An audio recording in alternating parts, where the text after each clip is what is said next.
Adven, c'est un nom que j'ai trouvé dans un vieux tatouage de Bagnard. J'ai trouvé ça sur une photo, ça m'a parlé. Je trouvais que c'était une belle référence à l'histoire du tatouage français.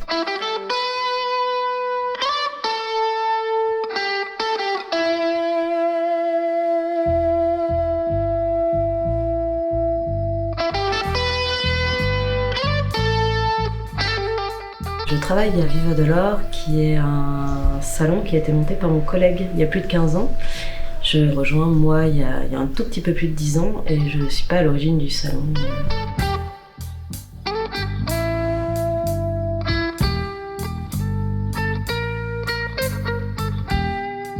Je suis autodidacte, mais je dessine depuis toute petite.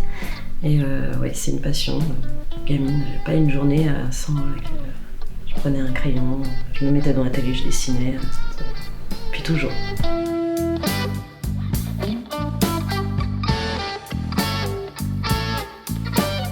Au niveau du tatouage traditionnel, c'est quelque chose que j'aime moi personnellement, j'aime en porter, j'aime la culture, j'aime ce que ça représente autant dans la symbolique que dans le design.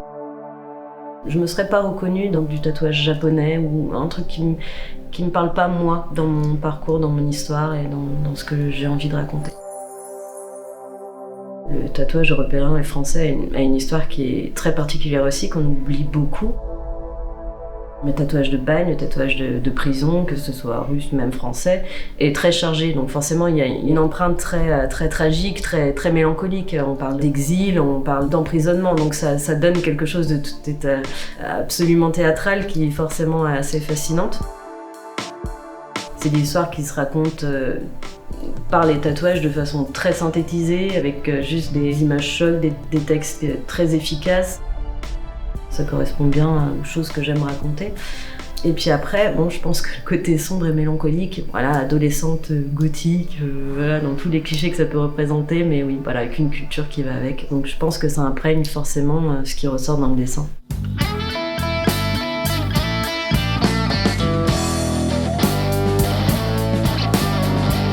Après, j'aime aussi le côté symbolique, mais pas symbolique forcément dans le côté graphique, mais dans le fond. J'aime bien le côté un peu mystique ou un peu caché, le côté un peu porte-bonheur, qui est aussi très caractéristique du tatouage traditionnel. Hein.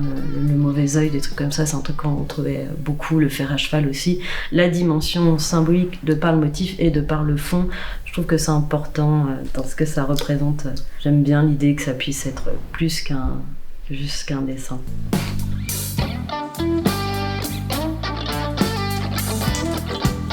Le tatouage, ça a toujours été un truc qui m'a beaucoup fascinée. Je traînais mes parents dans des conventions de bikers, parce qu'à l'époque, c'est le seul endroit où on pouvait voir du tatouage. Mes parents n'étaient pas du tout tatoués et c'était toujours un truc qui m'a attirée, donc voilà.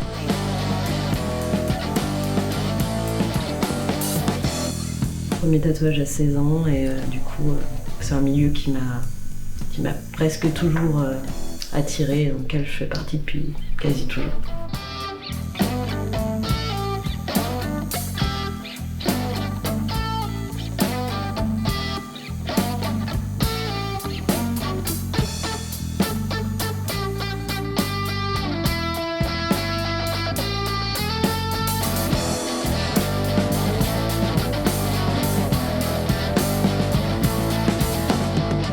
Le premier tatouage que j'ai effectué sur une personne réelle, c'est pas sur un client, c'est sur mon maître d'apprentissage, donc Jean-Luc, qui m'a offert un petit bout de sa jambe. Il n'y a pas plus concret que d'attaquer direct sur la peau avec quelqu'un qui nous montre. C'est toujours un petit peu le truc classique quand on propose à quelqu'un de lui filer un coup de main pour le tatou. C'était très stressant parce qu'il y a plein de choses à prendre en compte, donc la douleur de la personne, la peau, la profondeur de l'aiguille, la peur de faire saigner, la peur de faire... Ça s'est bien passé parce que de l'autre côté, il y avait donc Jean-Luc, dont c'est le métier qui pouvait me guider. Elle avait déjà une énorme culture du tatou, donc c'était un peu d'arriver à l'aider à passer du dessin au tatouage et que son dessin puisse s'adapter au tatou. Le motif à proprement parler, c'est quelque chose qui est assez géométrique, c'est une petite cabane à oiseaux. Et donc il n'y a rien de plus compliqué dans le tatouage que de faire des traits droits, donc elle n'est pas droite, elle est toute tordue. Je pense qu'elle existe toujours. c'est bien de garder le premier tatou parce que c'est toujours le truc un peu marrant 10 ou 20 ans plus tard de se dire oh là là putain c'est vrai je t'avais fait ça quand même ça serait bien que je te le recouvre. Ah non surtout pas. J'ai peur qu'il la montre d'ailleurs. Porter les premiers tatous des gens avec qui on a travaillé c'est toujours chouette ouais.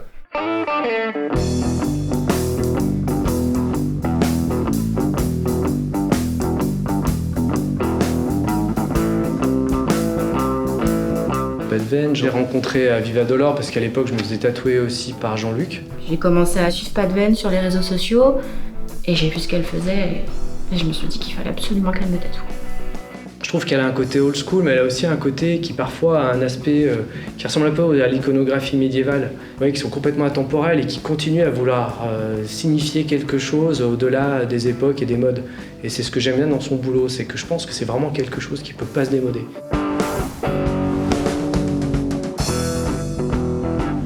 Moi, j'ai fait le choix de bosser exclusivement en noir parce que je trouve ça percutant, que moi-même je porte essentiellement des tatouages noirs, c'est vraiment une question de goût. Maintenant, j'ai des collègues, des amis qui tatouent en couleur, qui le font très bien.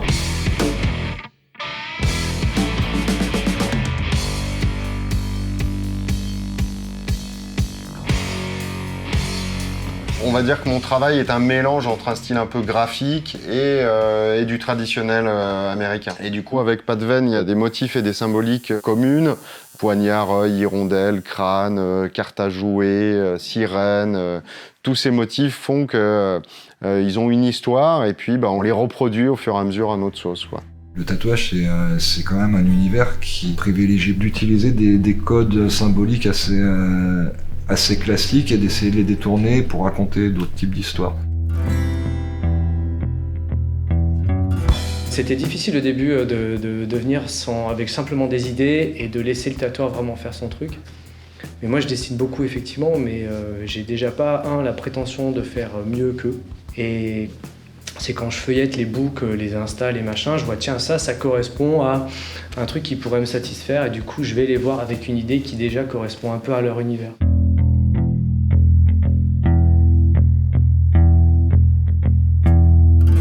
J'ai parfois la chance de participer à d'autres projets qui me sortent un petit peu du quotidien du tatou. Ça me permet de travailler sur d'autres supports, d'autres techniques. Moins dans la contrainte du trait du tatou, c'est-à-dire je peux aller plus en détail, faire des trucs que je pourrais pas faire en tatou, donc penser les images différemment. C'est un peu une forme de respiration, d'avoir à d'autres supports, de répondre à d'autres attentes. Voilà. Oh, I wanna be a machine. Yes, I wanna be a machine. J'utilise des machines coil, bobine, des modèles traditionnels. Elles ont été fait main. Les machines, c'est pas un truc qu'on s'échange, c'est plutôt un truc qu'on adopte un petit peu comme un instrument de musique, quoi. Tu as tes habitudes, tu sais comment elle sonne parce que ça fait du bruit, donc tu la règles un peu à l'oreille. T'as un petit peu un truc que t'apprivoises comme une petite bête et après, donc, t'as une petite routine avec, quoi.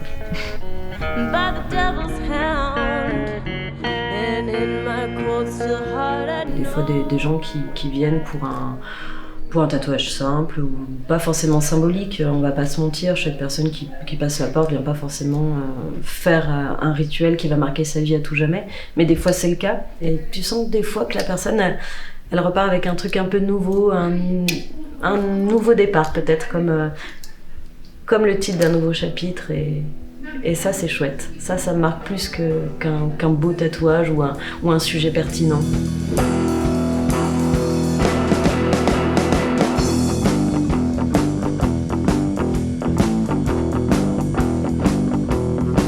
Pour le nombre de shops à Lyon, en 94, c'est 4 magasins et 4 tatoueurs. Il y a 20 ans, il y avait 1-2 tatoueurs par ville. On est en 2020, on doit être à une centaine d'officines et environ 300 tatoueurs.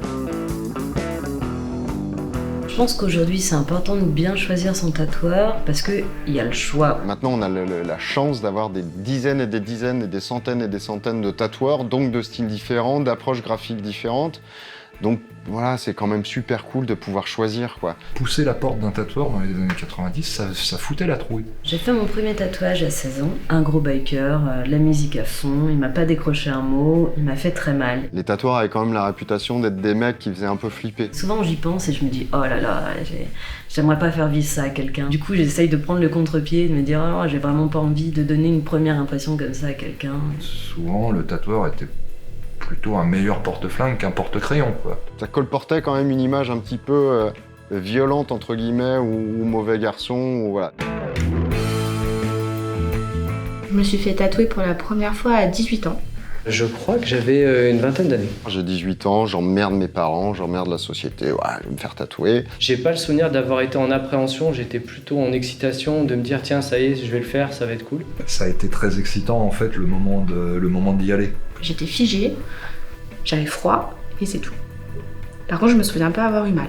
J'en ai un souvenir ouais, assez douloureux. Vu que c'était mon premier, je pouvais pas savoir. Et le monsieur avait quand même un peu la main lourde. J'ai serré les dents. Après j'étais très contente, hein. J'avais mon tatouage, mais c'est vrai que là pour le coup il n'y avait pas du tout de dimension humaine. Mais c'était un grand pas et je savais que ça serait pas le dernier, quoi. À l'époque c'était plus un trip d'avoir un tatou dans le dos et de crâner, quoi. J'étais tellement fier et à l'époque très peu de gens étaient tatoués, donc j'étais un peu le roi du monde à la piscine avec mon tatouage sur le torse, quoi.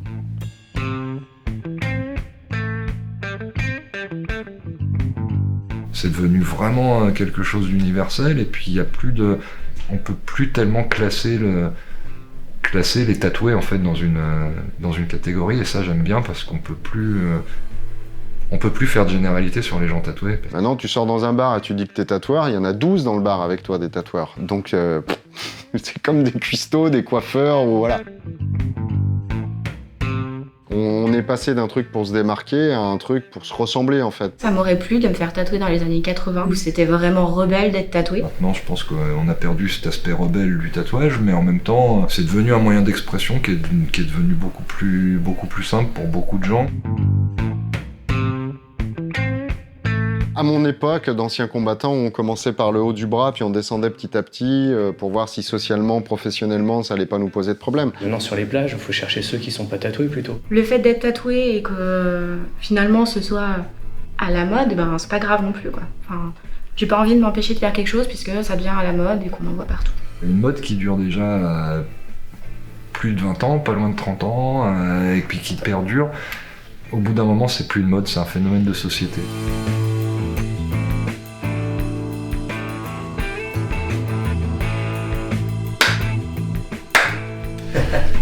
Double clap.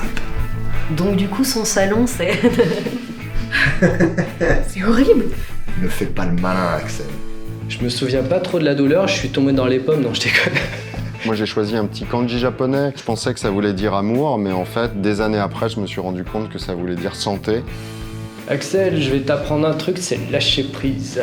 Comme je l'ai fait, hop, comme ça, je ne pas mon âge. Forcément en 10 ans de carrière... Oh non, c'est horrible.